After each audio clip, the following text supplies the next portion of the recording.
Hello everyone, today we talk about the Hauteville Hohenstaufen succession and the problems that afflicted in many ways the young, also not so young Frederick II.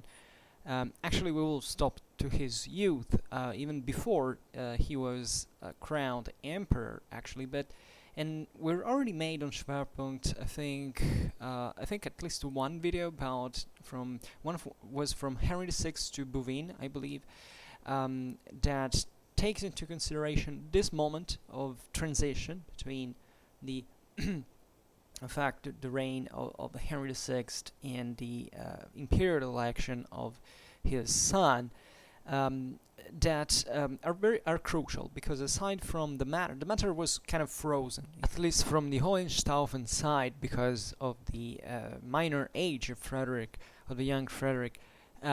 But obviously it was a very tumultuous phase in European history, and around the imperial as well as Sicilian succession, the whole European system was revolving at that point, and it was a dramatic situation because there was definitely political instability involved. There were wars, conflicts, and especially the things could take really an extremely, if not a very different path, at least from the one that it occurred. Needless here to remember the importance of the Battle of Buvine, that was by far and without any single doubt the most important battle of the whole Middle Ages. There is no in terms of political consequences and impact on the history of humanity, that is really what changed a freaking lot. And we will have also to analyze at one point what happened in the single main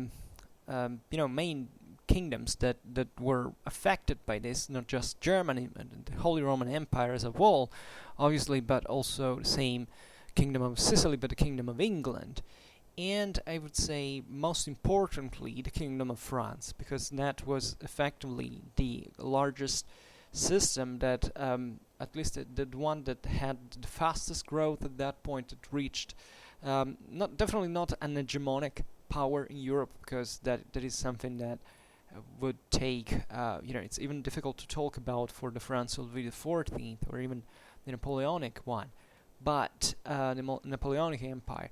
But in general, it definitely created an entity that really marked medieval history, modern history, in a way that no other power managed to do. And we will also have to talk about that battle in its tactical development, etc. But today we stick just to the political side. And in today's video, not repeating, let's say, what we already said. Obviously we will have to repeat something about the whole matter, but we will try to focus, compared to other videos we made on this particular topic, on the let's say, on the fragility of the system, of the, let's say, of the Swabian legacy at this point, or say better, the inheritance that they got after, especially the marriage between Henry VI and Constance of Hauteville, the heiress of the Siculo-Norman kingdom,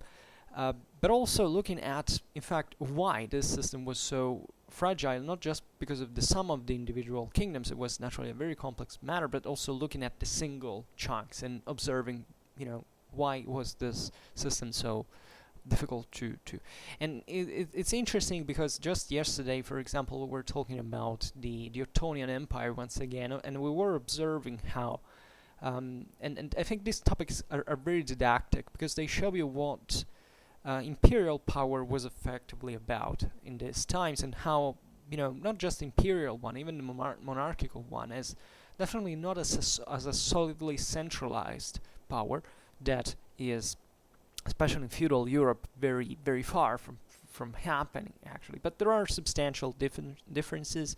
We'll see now, for example, how the Kingdom of Sicily was kind of the most centralized thing ever, that in fact was chosen by the Swabians, by Frederick II, as the base of its own power. That is not to be underestimated, even strategically speaking. But also how most of the times actually in the average feudal world, and this is particularly evident in kingdoms like the one of Germany or the one of Italy, that let's say a solid power, a concrete power, could be reached only through cooptation. I mean, through the engagement, the equilibrium that you could derive from this clienterly bonds, this clienterly net. In the case of Germany and Italy, however, the thing was a bit different because the Swabians had a solid core of power, at least in Swabia and southwestern Germany. Were also trying to expand towards the southeast because of the Austrian lands that now the Babenberg dynasty was, getting extinguished, was basically abandoned. And that was an astonishingly well structured power that, in fact, even the Przemyslets of Bohemia and eventually the Habsburgs will fight on, because by the 13th century at least it was a pretty solid domain, and especially Frederick II wanted basically to shift in there a solid center of power that could especially strengthen and kind of choke the Kingdom of Italy between southern Germany and Sicily. However, we will see now that the thing was way more complicated. But just for saying that it is this kind of princely politics that is kicking in during this time. Now we will observe it, but to make the long story short, obviously the minority of Frederick II kind of sensibly weakened the Holy Roman Empire as such. Of course, it was Otto of Brunswick that was appointed monarch, and he had rather, his ultimate end. It was a failure, but it could evolve theoretically into something else. Otto was the heir of the great Welfen power, so the one that was traditionally opposed to the Hohenstaufen, and therefore a different perspective of Germany also entailed. The Hohenstaufens were southern Germany, and the Welfen were northern, although they had this influence on Bavaria as well. So it was complicated, but there were, let's say, there were different blocks that were kind of cooperating, and it's also kind of maybe too approximated, too simplistic to define them as blocks, because they were all but anything solid in practice. In fact, you can even see from the maps that I've inserted in here at a certain point how deeply fragmented, especially the German kingdom practically was at this point. How it's exactly during Frederick II's reign that actually starts. We will see its beginning now, but also especially over time, realize that Germany was kind of left on its own at one point. I mean, it was at one point seen as inconvenient for Saint Frederick, that obviously had different now base to play on. It was Sicily that his father had barely had because he died shortly afterwards getting it. His grandfather Frederick I didn't. But in this sense, it's remarkable how from in the space of 2 generations, from Frederick I to Frederick II, you have the possibility of creating actually a national monarchy in Germany, like in England or in France. And with Frederick II, a completely different approach now. It was basically privatizing everything, including the same public authority de facto. Because if you look at Frederick's policy into Germany, it wasn't basically different from the one of the other princes of the empire. He was building his power upon a merely an eminently, at least, a private base, and this is very important in the history of Germany, because eventually, with the extinction of the Hohenstaufen, that wasn't anything so deeply traumatic as it's often told. The Hohenstaufen definitely were sort of I don't remember what's the term in English, but a kind of a very unlucky family, But the passage was much softer than we are used to think, and even the interregnum wasn't even something so in itself so excessively devastating like Obviously, it added to it, but there were big trends that had been set, incidentally, from some like 50 years, 70 years, something that, however, had deeply to do with this moment of transition that we can see between the end of the 12th and the beginning of the 13th century. So as we know, we have talked about this very complex succession to the throne of Sicily. Frederick II, Frederick I, when he had been defeated at Legnano, and the whole system of alliances, of power, political, military control had been sensibly shattered. The system was pretty resilient. It didn't actually evaporate. It was, at that point especially, still pretty solid. And there is this kind of coming back of the Hohenstaufen on the big, let's say, international game, playing big international play, especially thanks to the marriage in 1186 between of his son Henry VI and Constance of Hauteville, right? So the Henry VI was also at that point king of the Romans in 1190 after the death of his father. So he was the great heir of Henry. Wasn't the only son. Actually, there was Philip, there was Frederick, but he was the first at that point in succession, and he was called to, and he actually was a smart man. Henry wasn't, the Hohenstaufen were chiefly military. They had this strong ethos, especially Frederick the First, oriented towards chivalry and war, etc. Henry was similarly more kind of an intellectual type, at least given the average of those times. Definitely, these were all sovereigns educated in the military fashion. They were knights more than but this time the European sovereign monarch is definitely still chiefly a knight, a fighter, someone who has to prove his rights on the battlefield as well. So they have to be charismatic figures. But he was also a bit different, and this intellectual side of his was promising, in the sense that he was at that point definitely the most powerful sovereign in Europe, or at least he was, definitely, especially through the sum of the two crowns. And the situation for Henry was favorable also because of other factors. At this point, first of all, when he was elected king of the Romans, he wasn't really contrasted. Because Henry the Lion was his great uncle. He was essentially a cousin of Frederick Barbarossa, and he was exiled at this point because of the clash, because he had been opposed to Frederick, who had defeated him and had subtracted him first his entire possessions. Then he was reintegrated, at least with the Allodius, because that was particularly important. The clash between Henry the Lion and Frederick Barbarossa has always been portrayed it was like these two guys so different, so they hated each other.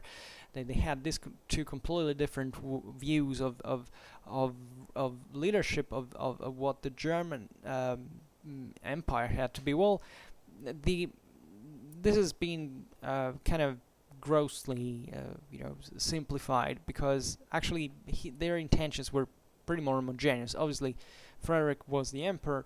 This one was just a vassal. Henry was just a vassal, and they were going theoretically towards different directions, but even the clash between the two wasn't actually started by this sort of enmity or contrast, but it had been called by especially the those ecclesiastical powers into which Henry the Lion had expanded his power in, so doing no more nor less what every other German prince was doing at the time. But since that the ecclesiastical princes of the empire were particularly in favor of imperial policy, because they they were the ones that, without a solid monarchy, would have kind of lost at least their usual privileges. They might have more easily attacked by the other secular nobility.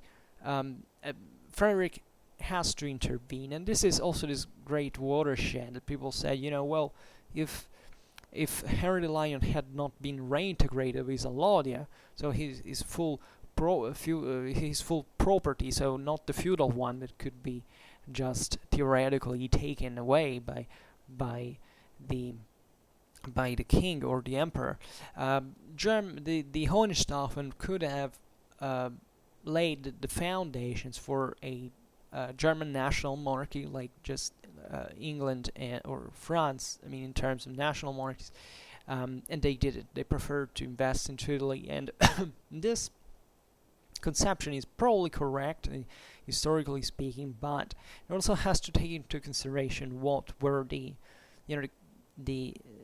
benefits that could also be found elsewhere. So there was really nothing ideological in here, as the later German historiography has wanted to see. For example, like thinking of Henry as a great, true German, nationalist in a certain sense, that invested in Germany, in the rough Saxony, and expanding toward the east and toward the Baltic, and started founding, even centers that would develop the Hansa and all this uniquely Germanic nature. Where the Hohenstaufen were just in love with the Mediterranean. They wanted Rome, the rebuilding the empire, this great chimera, if you want.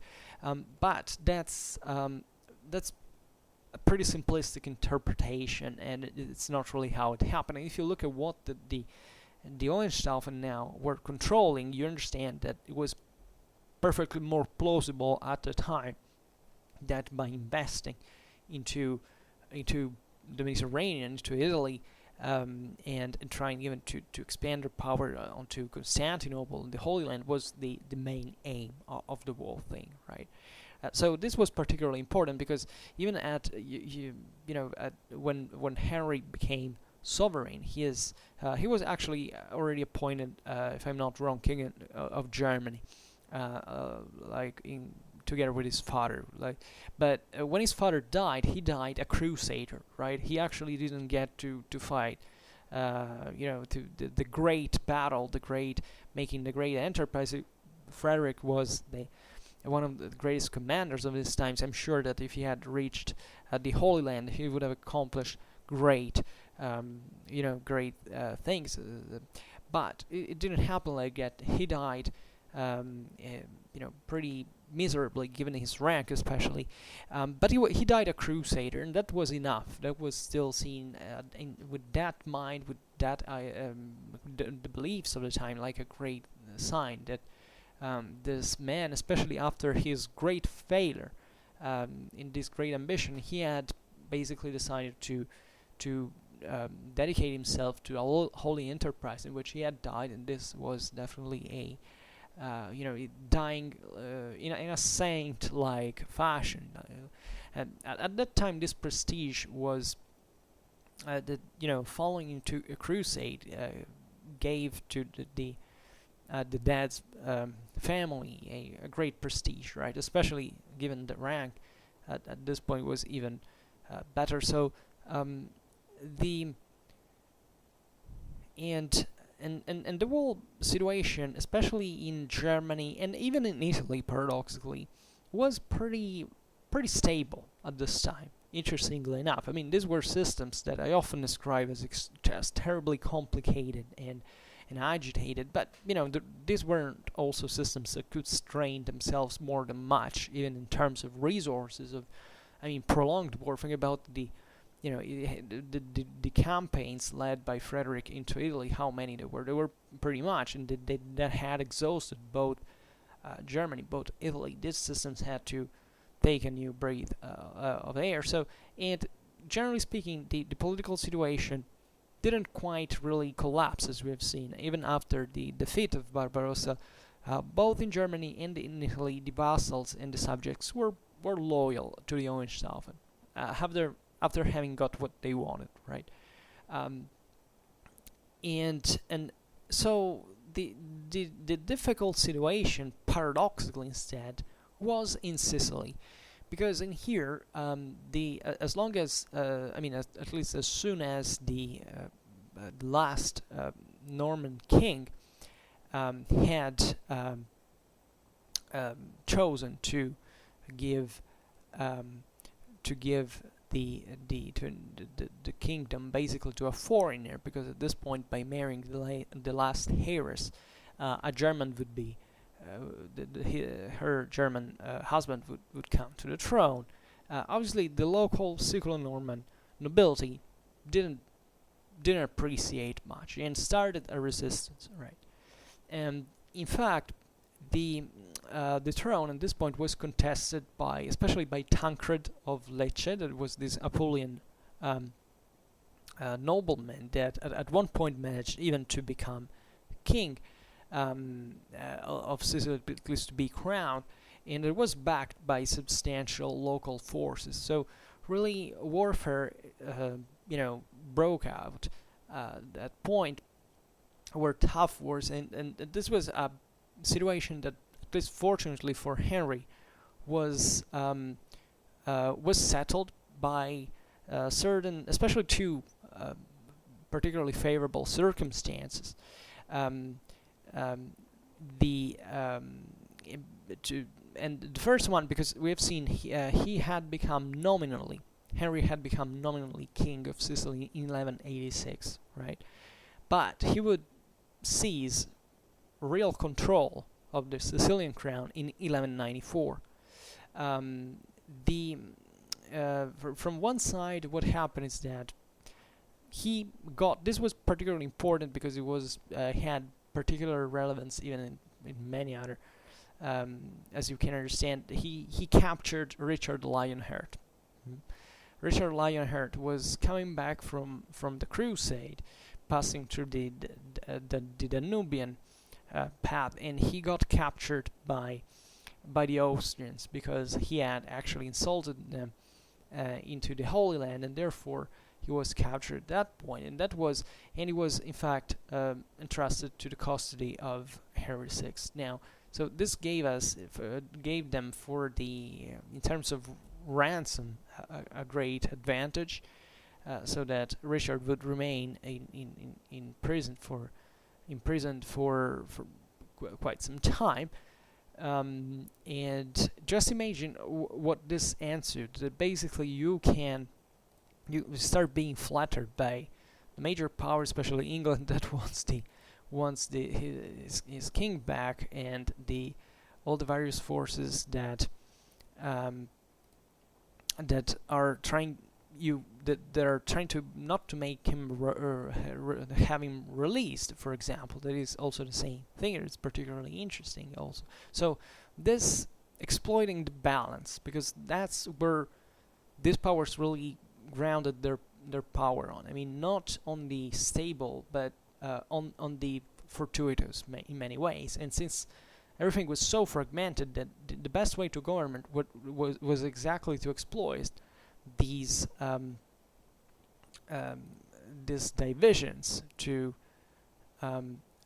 say, okay, well, wherever there is a struggle, I can get into it and benefiting from it. And it was pretty easy. It was probably one of the soundest investments out there, at least for cashing fast, but not only because the situation was so unpredictable, let's say, that was the sooner the better. At least I have something at the moment, right?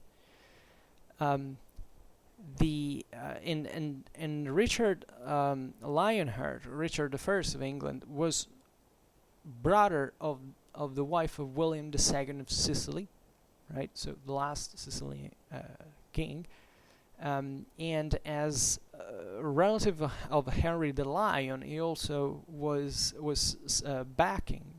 had been backing the rivals of the Swabian in the Siculo-Norman kingdom and into the empire. So, in other words, Richard Lionheart, having been captured, was making this whole system backed by England into Germany and even into Sicily to an end. And this also tells you how Europe was so interconnected. Like from England, you can influence what is happening to Sicily, what is happening to Germany. So that's particularly favorable situation. Plus, and finally, Tancred of Lecce dies, actually. So that's the main pretendant to the Sicilian throne. He dies. The rebel armies are defeated. And finally, Henry manages to seize this power. So it's like a paradise now. I mean, in terms of, I can hardly think of it in the Middle Ages of another sovereign like that had such a favorable condition. Especially he was still very young, so he had all life ahead. He was also, now a father of male sons, so they had this succession granted. So it was fantastic. You have Henry the Lion exiled, his main supporters from England deprived of their own king that he owned in his hands. The Sicilian resistance is annihilated. So great. Germany and Italy are kind of fine. There are also not particular problems with the papacy. Now the war obviously continues. Negotiations, we will see now why, especially the inheriting the Sicilian kingdom hadn't been it hadn't been actually very difficult, but still there were certain points of principle that the emperor, the Hohenstaufen at this point were trying to insist on, because institutionally speaking was particularly important. So the solemn crowning of Henry took place in Palermo, so the capital of the Sicilian kingdom, on Christmas day of 1194. So it was normal to have this crowning, like it was conceived. Even forget about all the symbolisms, and in fact, among these various coincidences, Henry, or better Frederick the second, his son, was born the following day on December the 26th, 1194. Actually, not in Sicily, but in Jesi, that is in the Marches in central Italy, close to the Adriatic Sea. This place that the Empress Constance, that obviously now having being the wife of an emperor, was also an empress in turn, had stopped because she was reaching, in fact, her husband into Sicily, right? And Frederick was born in there. By the way, Constance was pretty old for those time standards. I think she was like 40, which at the time was like you were extremely old, and you, especially for bearing children. In fact, allegedly, but this is probably true, she gave birth in public on the square market, on the square at least of Jesi, in front of the people, because also in there could be someone who could say, well, maybe this is not the true heir. It's been changed with another child, just to show that they conceived an heir and they can have their legacy. But it was true, and that's how the little Frederick Roger was born, because he took the name of the two names actually of his grandfathers, respectively Frederick of Hohenstaufen and Roger of Hauteville. So this was also particularly meaningful because there was a lot of symbolism surrounding, as we were saying, Frederick's birth, the fact that he had been born the day after Christ. So that was kind of seen as a sort of continuation. It was meant to be another Constantine. He got these two names that were insisting on the he had to be called Constantine, actually. He didn't. They chose these two names that, however, were stressing the legacy of the both of Swabia and of Sicily. That this was particularly meaningful, because you understand that, therefore, his parents were evidently concerned about legitimizing this union that, in fact, hadn't quite being contrasted much, and especially at this point, everybody who could do it was kind of either dead or defeated. but even in terms of feudal right, that was it. The marriage was legal. It was also proved by the papacy that didn't have.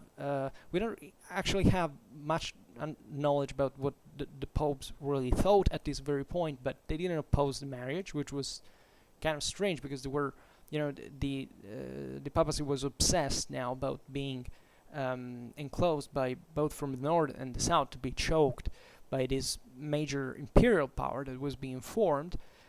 Now Frederick, male son, was born, so the new heir was there. Of course, those times children died extremely easily, but that he had been born was definitely a positive thing. He was a male.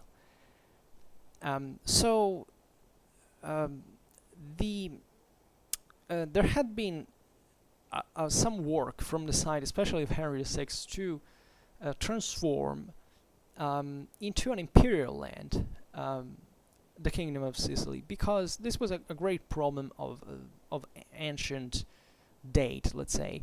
So if you look at Constance, starting from Constance, because she's also important in all this, she had this very, we don't know excessively much about the Hautevilles, but partly because they kind of got extinguished, but also because these are still kind of early times in which we don't know excessively much about a single perspective. But objectively, the Siculo-Norman kingdom had an extraordinary power that the Hautevilles were extremely jealous of, because it was one of those. It's just like the Kingdom of England. It had been conquered as a sort of, and here where's the difference actually, because the Kingdom of England was conquered like with no mandate whatsoever. I mean, theoretically, yeah, it was even in there the papal backing is the thing, but it was a different story.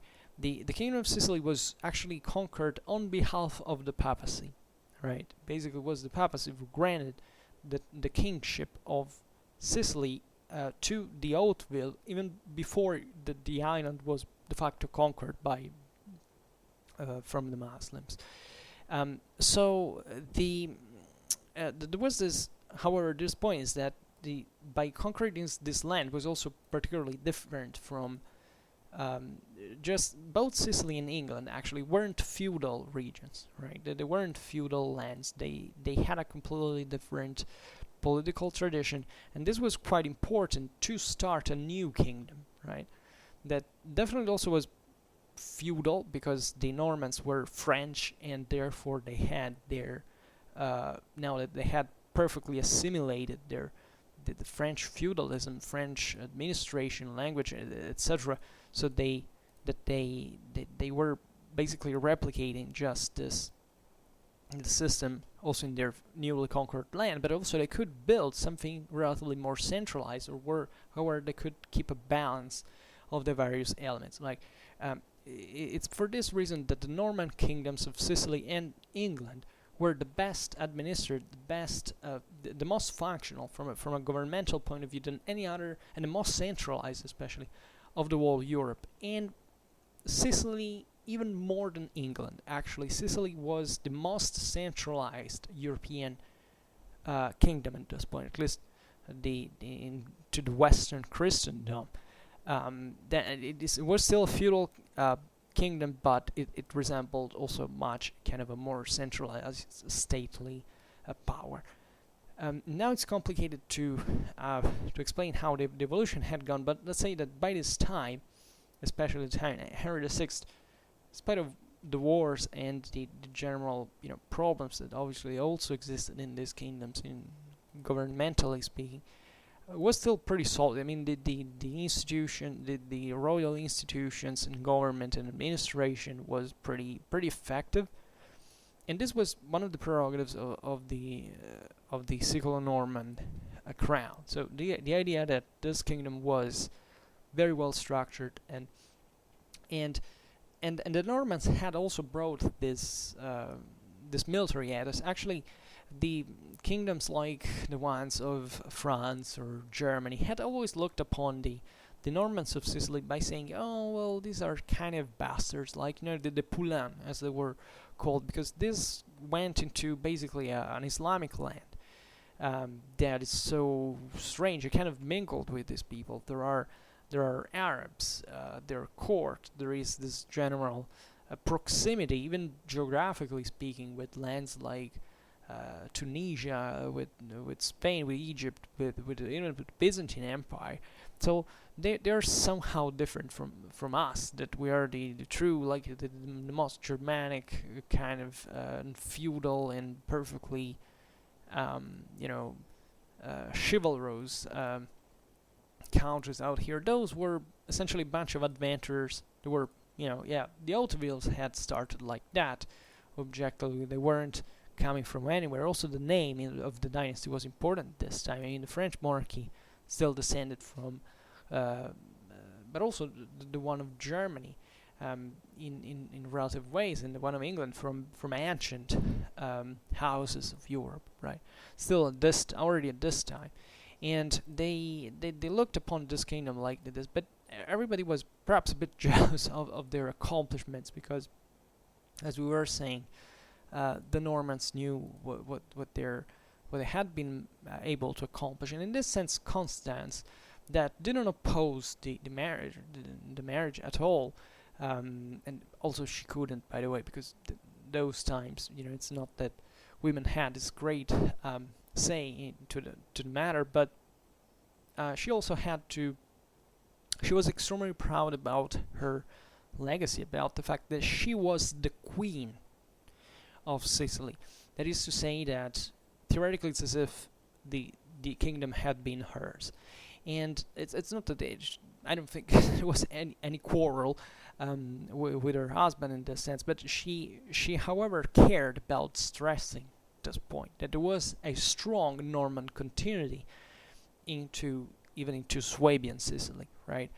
And this is the greatness, if you want, of dynastic, feudal Europe, is that you don't really care where you come from, but as long as you're noble and you have this qualification, you're eligible for the task, and for the government, for the monarchy. And there's also to say here that you may wonder why the Hautevilles at this point, when they realized that their main line was going extinct, they decided to entrust the monarchy through this marriage to a foreign power. You might say, well, but these guys, they probably had some local nobility. Even Tancred of Lecce was a far relative, etc. So why not to a local lord, local baron? Well, the problem is exactly that. The Hautevilles didn't want to make the baronial class raise, right? They didn't want to give the satisfaction to these individuals that had kind of always countered the central government to assume the power from this decentered and lower situation. And the idea was also probably more rational in the sense that now the son of the emperor, Henry, so now the next who would become emperor next was definitely the most powerful sovereign in Europe at that point. So the idea was that if this great, especially Germany, was, under the Hohenstaufen was a solid military power, if they had gotten the kingdom of Sicily, they could have curbed this local nobility, these local barons that had never quite liked, especially in the hinterland, in peninsular Italy, preferred to be governed from Sicily, right, by Sicily, and therefore this was really the choice. The idea that there is this greater strength, this iron fist that comes in there and is able to reinforce the centralistic direction of the kingdom that had been shattered, and that was definitely difficult to maintain, although it was something still standing that most of the kingdoms had not, right? Just look at Germany, in fact. So from the side of Henry, the problem now was to stress another perspective, and this doesn't mean that he was going against Constance at all. You know, the idea is that they were all stressing these prerogatives to say, let's bear in mind that there has to be this continuity that has to melt. But the main problem, that the perspective of Henry VI was now to prove that, or to have recognized that the Kingdom of Sicily was not just another kingdom outside the empire, it was part of the empire in itself. This had been a problem, because the Kingdom of Sicily was not part of the empire. It was born out of something else. It's a bit like the Normans with England and France. William the Conqueror was was the Duke of Normandy, so he was a French vassal, but he doesn't conquer England on behalf of France. He conquers something completely like a really personal conquest. Now, at least from the imperial perspective, let's say with Sicily it was a bit more complicated, because we said before that it was actually the papacy who gave the permission to the Hauteville to conquer Sicily and to have a kingdom in there.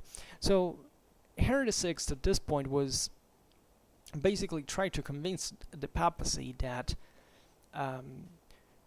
whichever land belonged to the Western Christendom, it theoretically was to be ruled by the emperor.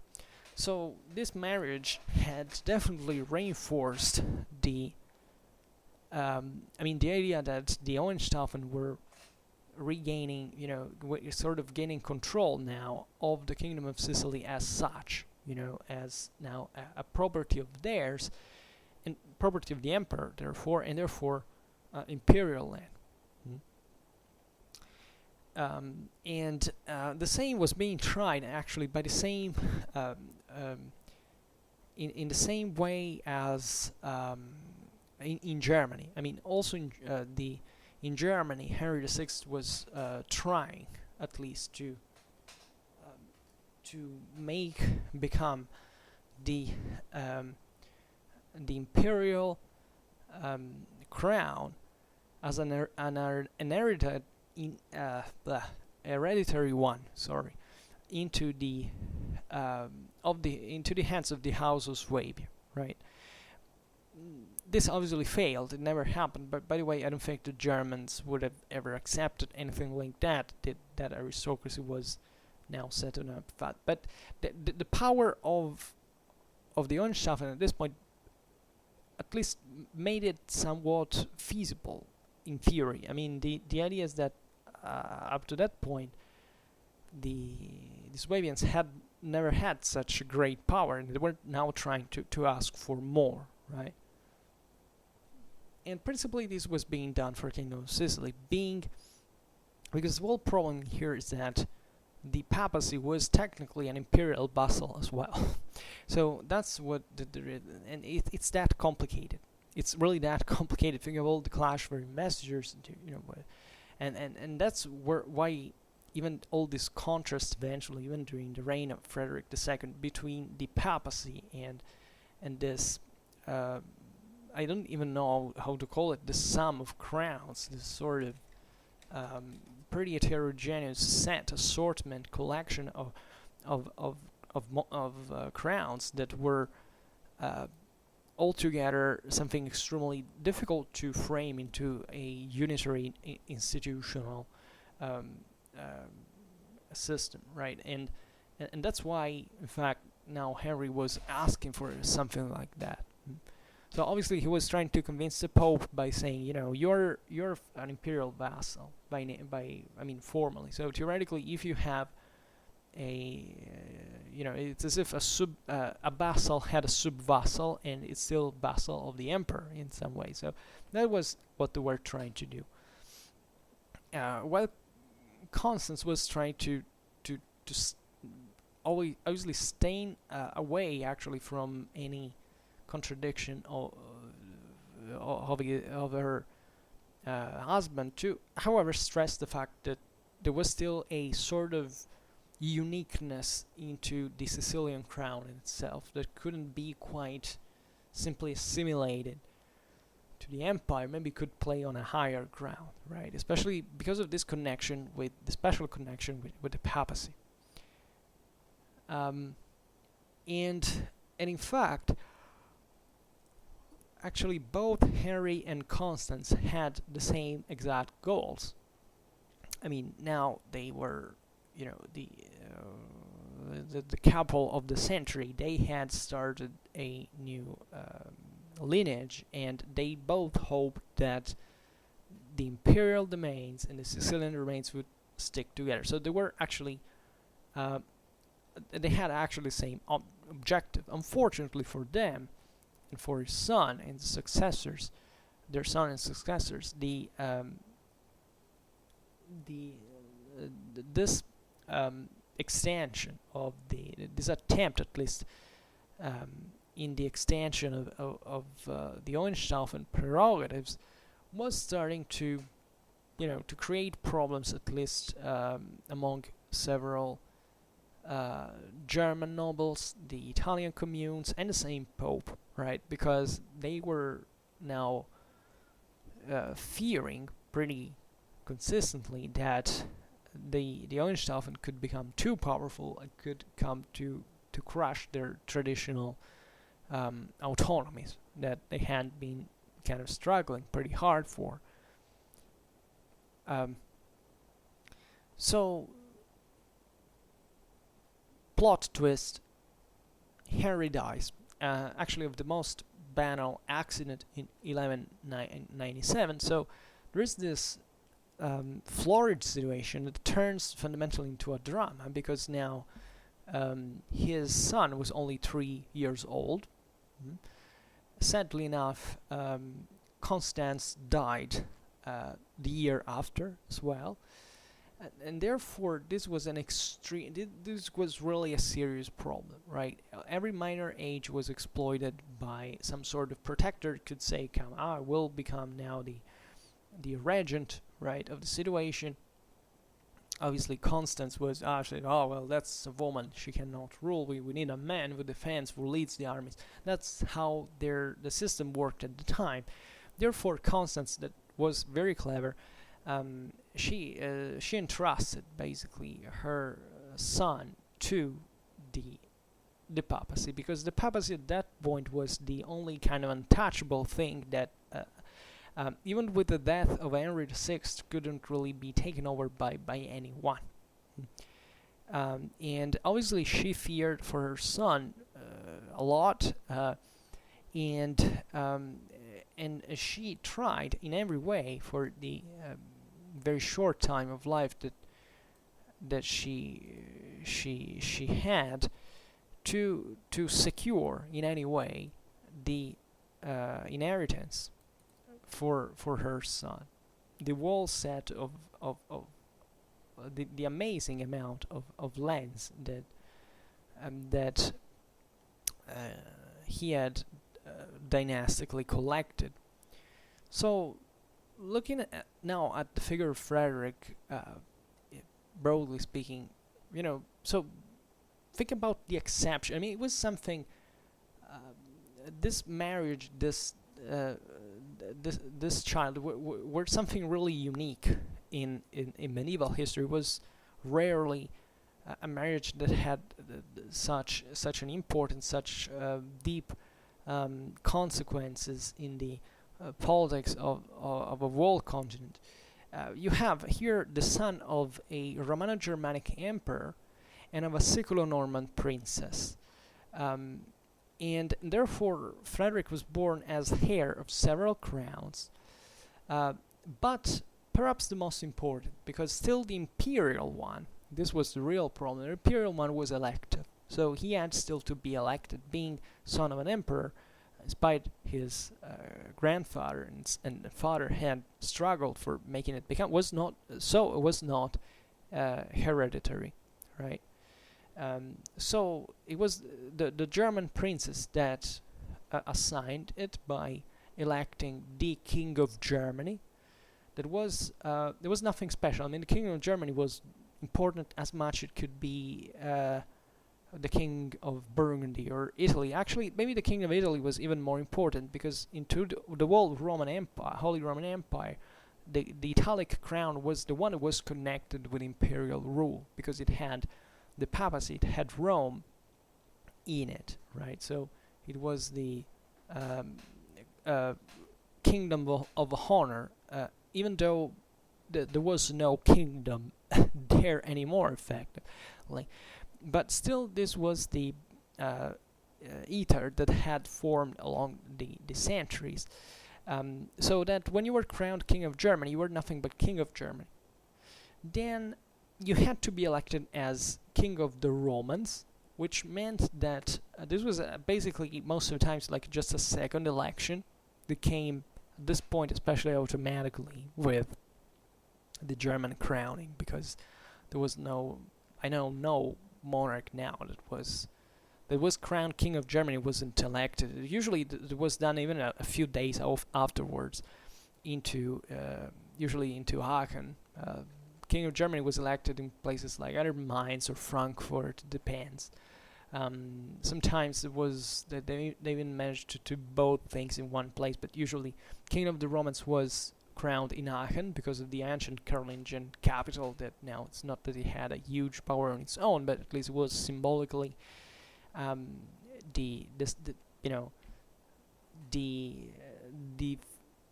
hub of the Transalpine imperial ambitions. Let's put it in this way, because when you were king of the Romans, you basically became just a candidate of the imperial crown. You were sort of emperor in spe, right?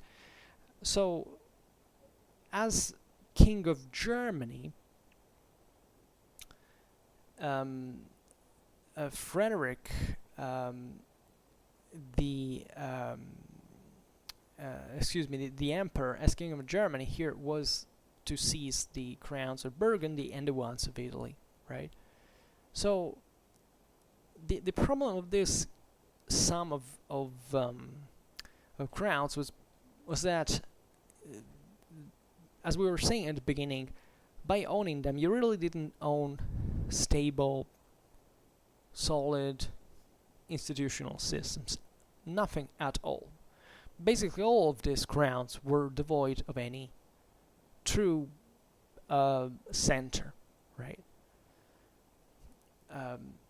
In fact, the most structured kingdoms at this time in Europe were, in fact, Sicily, England, and France. Even though they were kind of different in their nature, especially France was really a relatively different thing, but more similar to Germany in theory. But there was no way to, and that's why it explains why even Frederick II started to rule from Sicily and not from Germany, even though he took extremely seriously his own role of German emperor, right? And so owning these crowns by themselves could definitely confer rights, prestige, but these were not enough to have concrete power, to gain a concrete power from them. The empire was a revered institution, and at the time nobody could really believe that Christendom could be ruled without an empire. You know, as long as there is a Christendom, there must be an empire. It couldn't be. There was no other option whatsoever. There was nobody that was actually fighting against the empire as such. Sometimes there are these approximations, right? When you see that, I don't know, there were wars between, like in this case, between the Empire of Otto of Brunswick and France. Well, it wasn't really quite like that. It wasn't quite like that, not even when the Lombard League fought against the Empire. It wasn't fighting against the Empire, it was just fighting against that particular monarch that was requesting what they believed that there were actually imperially sanctioned rights, at least by custom, by tradition. Obviously it was kind of more complicated. They weren't really imperially sanctioned, they were mostly seeking for the sanction, but they weren't fighting against the empire as an institution. On the contrary, were searching to be backed by it as much as they could. So but the empire was a formality at this point. That is to say that it existed, but it existed as a title, as a font. Let's say, imagine to own a title that, however, that brings with itself a prestige, but that you have to also be able to constantly prove worthy of, right? But this is also the problem. You could be deposed. There was also the struggle with the investitures and being substantial about this. You could be excommunicated. It was dreadful. If you think about it, the life of a Holy Roman Emperor. And if you take, in fact, the German, Italic, and Burgundian kingdoms, they didn't have this institutional consistency.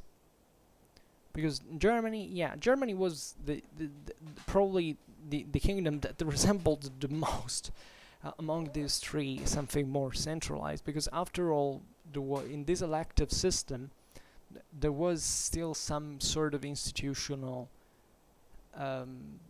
structure, right? That was looked upon by saying, okay, let's at least appeal to it. It was still this kind of a praxis functioning. But when you take Burgundy basically was just a puppet kingdom. There was nothing like it, and there had basically never been a real direction, unique direction. It was all fragmented. It was also very difficult land to frame from a also in cultural terms. I mean, back in the day, of course, this stemmed from the ancient Burgundian kingdom. There was probably some cohesion, but it was also a very diverse land in many ways. The differences existing between Provence or the upper, the Jura mountains. So there are kind of diverse areas, even geographically speaking, environmentally speaking.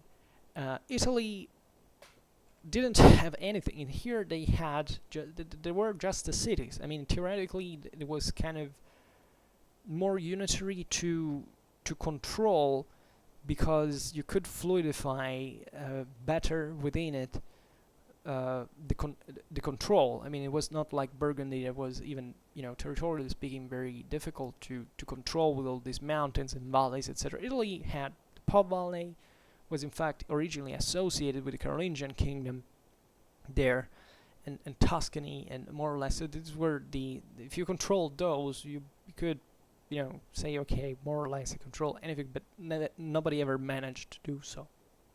Nor the Italians, nor the Germans. So the Italic monarchy had faded from a local basis at the beginning of the 11th century.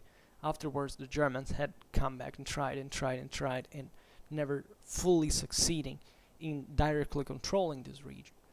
So only troubles at the end of the day from this sum, right? So what was really the advantage from this? Well, the advantage was that if you were powerful or enough already by yourself, well, then you could really draw more resources from there, right? It's as if you could have. There are many ways you can see it from perspectives. You can see it from either those cooptation policy, that is to say, you try to commit several subjects to kind of stick with you because you're powerful and you can reward them. But even in this, at the end of the day, the whole thing is that you can't start squeezing other lands in one way or in another, therefore extending your power of some populations, requiring them tributes and exactions, and therefore trying to build wherever you wanted something more sound, right?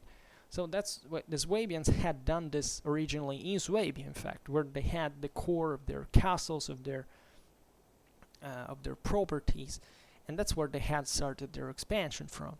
That's why they wanted to annex places like Austria, because those were kind of already, started powers that needed now, especially a dynastic succession. in place. That was the real point. And once you were recognized, that's why marriage policies were so important, because once you were legitimately recognized as as the heir of that power, you could simply inherit it. And that was in feudal Europe what really fluidified everything. It was kind of a convention, of course, because then obviously was always someone who was trying to change a situation. Even sometimes the same marriages went wrong because maybe they couldn't conceive children. They tried to marry someone else to repudiate the wives, etc. So it was kind of complicated, and people died incredibly easily at this point. Everything was so messed up, so that balance was very difficult to achieve, an equilibrium very difficult to achieve. And the general picture could see the rise and the fall in even of very consistent powers in a very short time, right? In all of this, because at the end of the day, part of this power was nominal still, right? So the trick was that you were let scrapping a little the top, saying, okay, you have these rights, because becoming the owner of those lands simply meant that you could exact part of the taxes, and that you were to use, by the way, to administrate this land. So actually a great part of this power went reinvested, and even earning at this point, given the growth rate at the time of the economy, wasn't that much. So that was so difficult even to try to centralize, because nobody had the effective means to really have such a huge surplus and to invest it somewhere else to build something more consistent. That's why actually when you say that in the Middle Ages there was no centralization, that's kind of a gross underestimation, because as long as as people have a politically power, etc., they try to centralize. That's a natural tendency. It's not something that was born in the modern age because someone woke up one day and said, okay, let's centralize. It's what all these powers had always tried to do. What really changes are the conditions and where you take the resources from, right? And as we were saying before, it's not even required to have a centralized power now to be powerful. Obviously with limitations, but still in the best way you could achieve at that time. And therefore, if you were not powerful, if you didn't have this capacity of attracting others and to expand, etc., even royal rights over the German feudatories or on the Italian cities was impossible to bring something to in terms of practical control, of material control.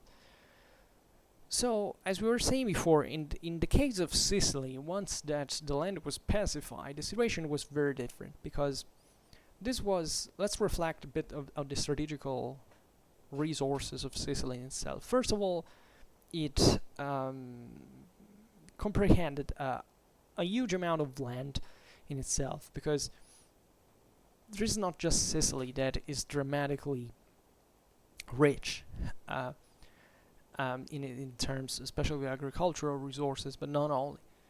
But there was also the continental southern Italy, even parts of central Italy, and this control even of other islands in the Mediterranean. And so you're well placed. You're in the very center of the Mediterranean. You can have, all the Westerners that go, for example, towards the Crusade have to pass from there. There is a great income associated to this.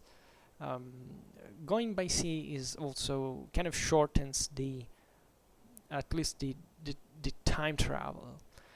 Therefore, you can reach easily Constantinople. The Normans had from Sicily had normally tried to invade as their main strategic aim Greece. Like they had sacked Constantinople, they had launched invasions of Epirus, they had looked upon Constantinople like, with lust, the Normans had also been able to extend a sort of protectorate over North Africa on the coasts of Tunisia and Libya.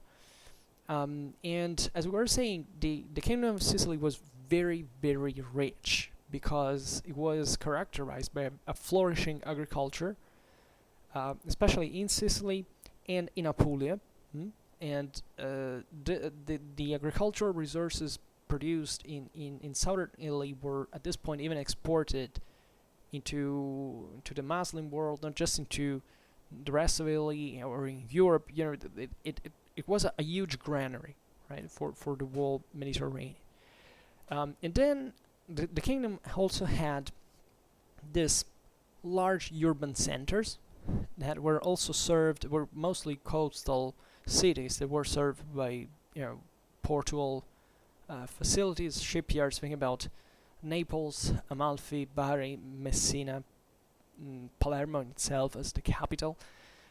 These cities were fairly well framed still in the feudal system, but they were used even to counterbalance the power of the same Siculo-Norman barons. So there were several different communities, even with think about Orthodox Greeks, Jews, the Muslims as well. So in this Christian dominance, there were several different communities that could really even each one do kind of having their own space and role in making especially economical, political, and cultural activities more dynamic, right? The kingdom, as we were saying before, had been born of the legacy of several cultures, not just the feudal one, the French one brought by the Normans, but also the Arab one, the Byzantine one in terms of especially of administration, centralization. So the Sicily at this point was really the center of the Mediterranean, by the way, of all the peoples that faced the sea, and a great cultural center. I mean, the court of Palermo was really ahead, not in every exact field, also especially in field of, let's say, of applied science and technology, especially northern Italy was more advanced. It was really the most advanced place in Europe. But for what it concerns, especially literacy, literature, works in science and intellectual speculation, translations. I mean, that was a hell of a place and a hell of a land. It was raising fast thanks even to the Norman court that attracted all these thinkers from all the Christian, Jewish, Muslim world, and it was really an extremely fascinating and intellectually provoking place. And Frederick II, also, that was raised into Sicily, absorbed deeply this vision of the world that his kingdom was. And in fact, that that had really there is also myth surrounding all of this, but it's undeniable that that really played a part in creating one of the most intellectually developed and educated monarchs of the time. However, as we were saying before, there was this major, I wouldn't say threat because it's too much, but this kind of constant reminder that the Hauteville had, they had managed by themselves de facto to conquer Sicily, right, and also southern Italy, because they actually had started from there. The Hauteville were just some French contractors that had gone into southern Italy. They started to be hired. They usually protected pilgrims during the travels through the Holy Land, and then from there they started being hired as mercenaries by the local Longobards dukes, and they expand their power, and they managed to unify this kind of otherwise dramatically fragmented area of southern Italy that had never seen a unique, a unitary set for centuries. So, and from there they launched the offensive into Sicily. In 30 years they conquered. And the idea, however, was that, as we're reminded, they had gotten their royal crown from the papacy, right? I mean, William the Conqueror had conquered England, therefore, saw himself in some ways as the continuator of the English monarchy, or the Anglo-Saxon monarchy.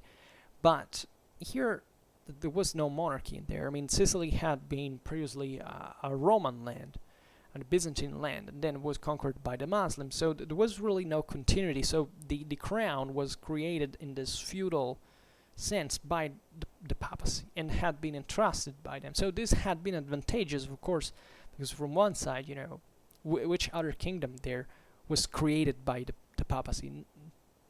No one. And in fact, even in the modern age, even in the contemporary age, the southern Italy was strongly tied.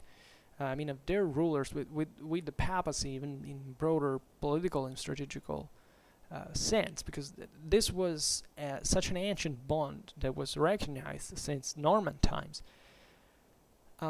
However, the papal support was not autonomous. So what the popes had done was extremely clever, because it is true that the Normans were actually even a threat at some point to the papacy itself.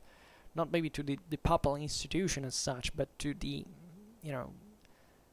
they were close, they were powerful, and they could do, but in this sense, the papacy had created them, so by legitimizing them, he could delegitimize them as well. That's why also before this Hauteville and Hohenstaufen union, the relations between the Holy Roman Empire and Sicily had been strained. Usually, I mean, there was warfare, quite often escalating between the Holy Roman Empire and the Normans of Sicily. So, but at the end of the day, whichever situation you were in, still this meant that the sovereign of Sicily was not autonomous. And even within this very well structured kingdom, there were certain forces that you can find both in the barons, so in the feudal nobility, but also in the cities that hadn't really looked, as we've seen, upon the marriage between Henry VI of Swabia and Constance of Hauteville as a particularly happy event, and that were particularly jealous, especially of the autonomies that in part they had managed to carve. So they feared the so-called unio regni ad imperium, that is the union of the kingdom to the empire, because of the reason that we have seen that the same Hauteville monarchy wanted to do. It was to crush the local autonomies and to create, to go ahead in a further centralized asset, right? And this is important because also the internal territory is not so easy to control. I mean, Sicily is fairly easy to control, at least if you manage to control the hinterland, the very core.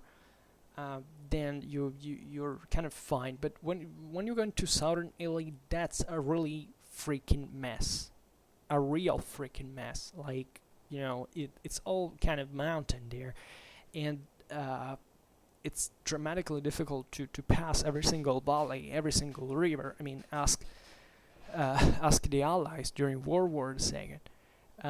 So what had happened is that, in fact, the major rebellions against the Sicilian crown had occurred from the side of the nobility, exactly into, well, not really just in mountains, chiefly into Apulia. This was larger basin of agricultural resources that that they could exploit actually to present a sort of competitor of Sicily. But also going to the Apennine is freaking tough. There were some these Longobard communities that were still pretty, alive and there, that they wanted to protect and to maintain their power. However, as again, in turn, as we said before, even having several different communities could equate to really kind of create a balance between all of them. That is to say, okay, you can turn them one against the other so that they don't really become a problem for you, but naturally it was also very, very complicated to achieve in practice. Then, if you look still now at the Swabian perspective meant from Frederick himself, you realize, okay, you have this, fairly good, given the average, kingdom of Sicily, which is fine. But then you have the rest of your territories that are pretty far away. I mean, this, strategically speaking, was a problem because, first of all, the Kingdom of Italy, that is already not particularly controllable by itself, that, however, is theoretically what you have, especially when he was crowned as also King of Italy, etc., being part of the Holy Roman Empire, you have that it's far, because there is this central Italian band that is made up by the territories corresponding roughly to the region of Rome, Umbria, the Marches, and Romagna, that are also, there are the Apennines in the middle. They're kind of difficult to cross. So, and these lands are controlled by the church. And the church has this first of all, it doesn't, not even the Pope controls literally all of these territories in the center, but is able to make them, to basically lure them with the expectancy of remaining autonomous in some way and not becoming part of an imperial domination with some kind of tighter grip on the local communities. And naturally, the papacy himself didn't look very favorably upon the union of the Sicilian kingdom of the empire. He couldn't oppose the marriage because there was really nothing wrong into it. I mean, it was perfectly irregular, was perfectly feasible. So that's one of the situations in which the popes had to say, okay, well, we have to take it as it came, because otherwise we could be, even accused of being now everything the Hohenstaufen do, we go against them. So unfortunately, we don't know more about the papal perspective, but we know they didn't oppose themselves. But there is also this ambiguity that always exists since the time of Charlemagne, actually, between, and partly also before, technically, depending which empire you take into consideration, because these Italian lands are basically reclaimed by the papacy just as their own, right? While the emperors say, no, these are basically our ancient property. There are imperial rights attached to it, so that, because theoretically we are the emperors, so whichever lays within the empire is controllable by the emperor. So the old problem of the struggle for investitures that represents itself at the end of the day, for which the papacy wanted to be a secular temporal power, just like the empire wanted. And at this point, the problem was revived because naturally, this political situation now, given geography, that it was that laid under it, was that this central Italian territories had to be reacquired by the papacy. So, by the emperor. So, lots of problems over problems. This is basically, in a nutshell, the great problem of the empire, into much more than many others. Because, yeah, of course, the German institutional events are quite important, but at the other hand, they're simpler or than it seems. I mean, it was like an iron arm at that point. This thing into Italy is way trickier, but at the same time it attracts more, because from it really depends a lot. Just imagine if the emperor could finally control Rome, and the papacy at that point could have not been stopped. Let's be fair about this. There would have been a Western Roman Empire. It would have easily actually wiped out Constantinople. And it all started from these differences. So when you wonder why these topics are so, you say probably they think they're boring, but they're still necessary in many ways, because they tell you how important these lands were, and whatever is happening to them, how influent really was, on the rest of the whole Europe. Because at this point, the Holy Roman Empire and even beyond, it's something that really encompasses the whole Europe, depends on the control that exists on these lands, right? So in 1198, looking from the papal perspective, Innocent III has become a pontiff, right? And with Innocent III, you have the moment of strongest power in relative terms, of course, but in the history of the church. At this point, really, the papacy controlled an enormous amount of kingdoms, and he really could. And there was an enormous. It's not that there weren't problems from that side too. There was a problem of the great heresies of the 12th century that had posed an enormous threat. The problem was not still settled, but just like in the case now of the adoption of Frederick II, you see that also the popes had the control the matter in their hands. Basically, Innocent III, he was also a very strong personality. He was deeply convinced of his role.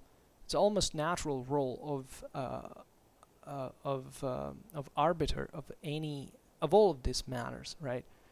So previously, when Henry died, actually, the Pope backed consistently Constance and Frederick, because at this point, he realized that the Hohenstaufen's enemies could become too powerful.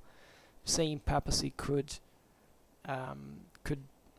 actually be damaged by it, and that really now adopting Frederick, also because his mother asked for it, was an incredibly intelligent move, because that was the heir of the great fortune. So you could really mold him in a way that there could have not been much problem later. In theory, Frederick was raised as the perfect child for the international perspective of the papacy, that was faithful to the church, that was loyal, that was also imbued with the sense of having to go to crusade to maintain his unity, not to damage the Roman possessions, all this. But obviously it was always in here a much of ideal. And so with Sicily, the situation initially was fairly well controlled thanks to the papal intervention. The real problem was in Germany, because in there was now the two usual sides. Philip of Swabia, that was uncle of Frederick, and from the other side, Otto of Brunswick, that was son of Henry the Lion. So in many ways, in here was the same struggle between the Welfen and the Hohenstaufen that had reproposed itself from the time Frederick I and Henry the Lion. And really the two opponents were really the same thing. I mean, obviously Philip of Swabia stressed his his role of heir of the Swabian policy and strategical interests. Also was aligned with the usual alliances and all. The same Otto of Brunswick, that was friend with England, that looked at the detriment of the Hohenstaufen into Germany and tried to continue, and at that point, however, could claim now the imperial throne by himself. And so the German princes do something pretty, from their sides, pretty convenient. They appoint the same Otto, in fact, as emperor, right? He actually didn't. It hadn't been so easy because for becoming emperor, he needed the papal crowning. So, as we've seen, Innocent III was backing the Hohenstaufen, but he was also clever enough to say, okay, let's try to split once again southern Italy and Germany, so that one chunk can go in one direction, the another one. So what he does is that he asks Otto of Brunswick, okay, he grants them first of all the imperial title, but the condition is, do not try to reunite Germany and Sicily, right? And Otto agrees, says, okay, fine, yeah, he gets the crown. The first thing he does is invades Sicily. So that's really the situation that messes up the whole situation. In the meanwhile, in 1208, Philip of Swabia was assassinated, right? So, and we can eventually understand by whom, and therefore the power of the Welfen was dramatically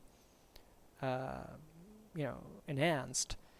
And especially Otto was gathering forces even from England, and therefore the Pope looks at this and says, this guy has evidently now too much power.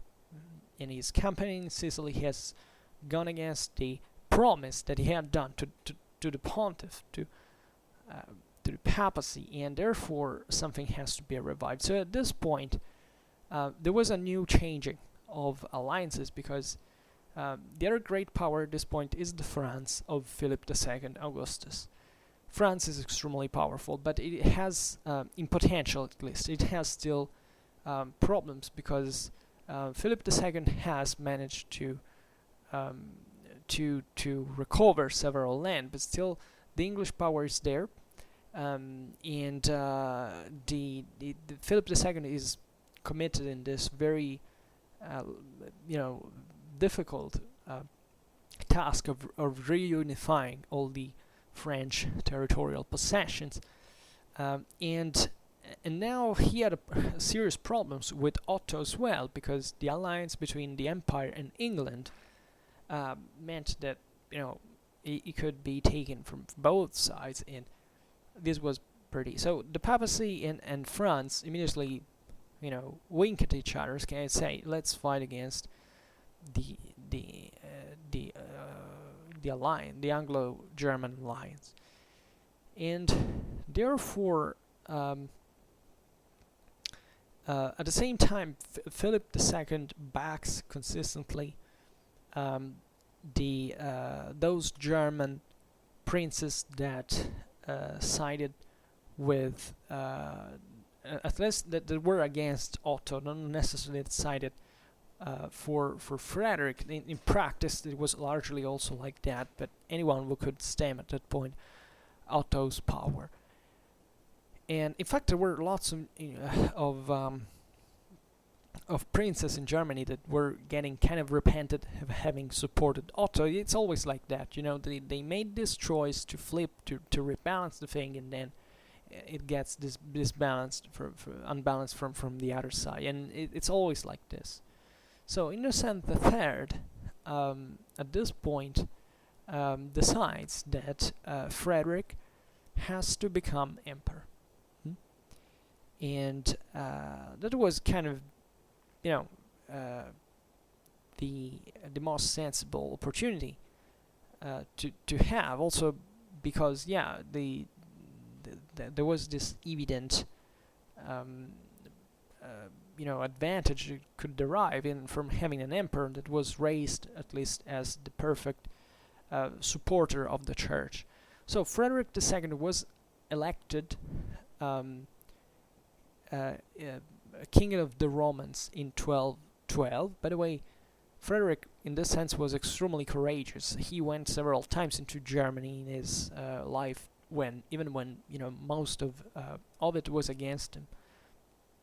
And in 1213, he granted in turn to the Pope that he, just like Otto had done before, that never would he have interfered, at least in the German ecclesiastical matters, right? So that he renounced to control the episcopal elections into Germany. So this is important because, traditionally speaking, with the Concordat of Worms in 1122, the two sides had kind of decided at least the first round of struggle investitures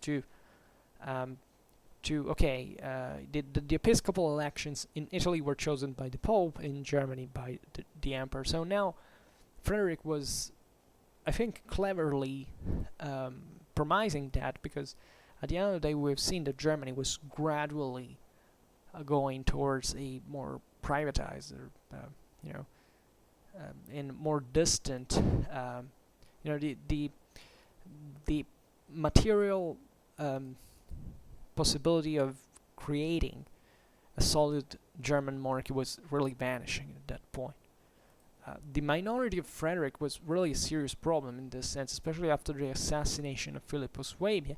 But the same Sicily had been theater of war, that there had been a disruption even of the Siculo-Norman central administrative systems. It was there were tough times, hard times, and the same Frederick, by the way, had moved his army against Otto into southern Italy. He was not so strong, but he faced him, he confronted him.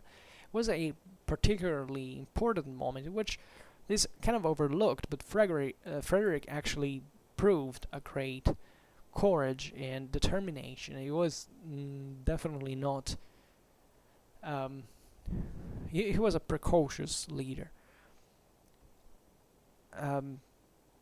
Frederick also promised the Pope never to promote that strong union between the Kingdom of Sicily and the Empire, by saying that he would have kept them, of course, but by keeping them very much separated. So now we know what the further plot twist is really about, and this is the Battle of Buvine in 1214. That is one of the evidently one of the most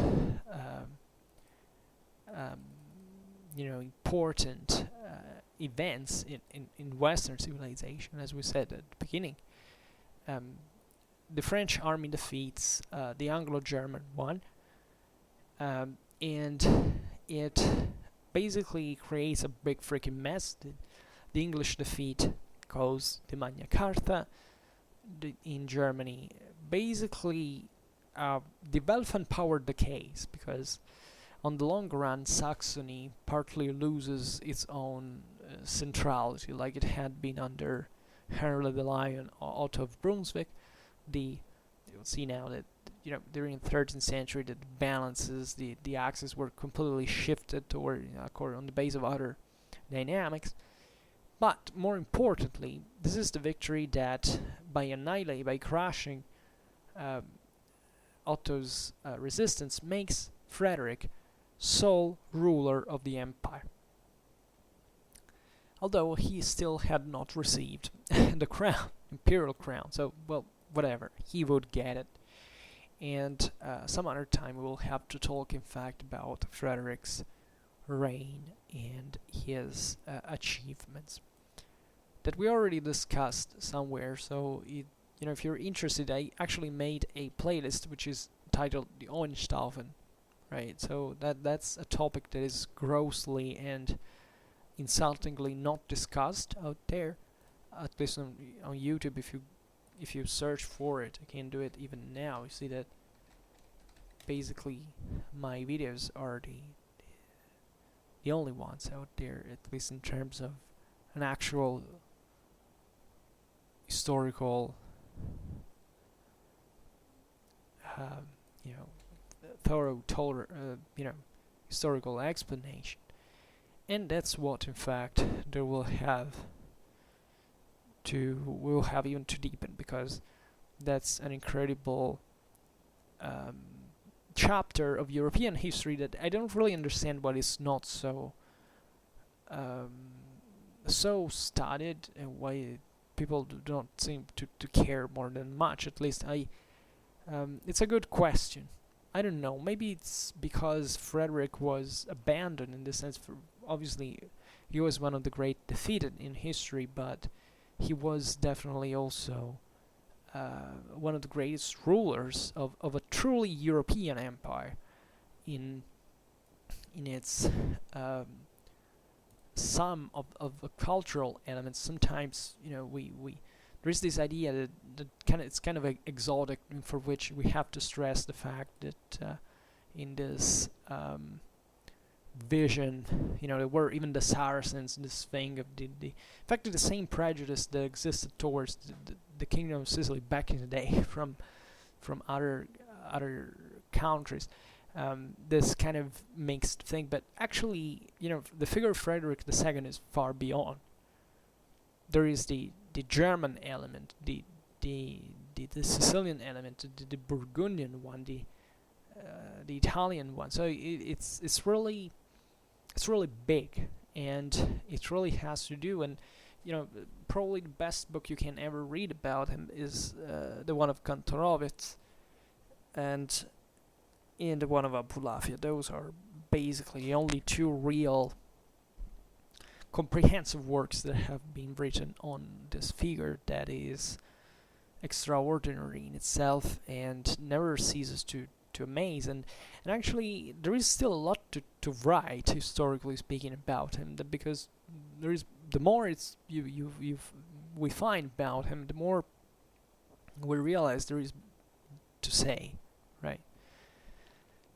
And maybe, I don't know, we'll address these topics on another occasion. For now, I know today I was a bit tired. I don't know if you could listen to it, but sometimes I get the sense I repeat myself. Then I realize that most of you watch my videos by chance, by clicking on them, but obviously from my perspective I make them in a sequence, so I remember when I already talked about something. These are topics that I've already discussed and probably will have to discuss again, but they're important, and I'm confident that you can also, through these videos, to hear different perspectives, to at least build a more multifaceted opinion of the. And I'm not really telling you. I'm telling the story very simply. Actually, I'm obviously sticking to the simple. Then obviously there is a lot more to say to this that also comes from the sources that are the funny part, but we don't have for now. Schwerpunkt is very young. This is just an introduction to medieval history, very little one. Doesn't matter if there are more than 400 videos. The important thing here is to really set the frame right, because once you get that right, you can then go beyond the more in depth, and hopefully we'll manage to do it in some way or in another. For now, however, I just hope that you enjoyed this video. If you did, please share it, otherwise leave a like or subscribe to my channel if you're interested in my upcoming contents. And for now, I thank you heartily for listening to me. I wish you a nice time and see you next time. Bye.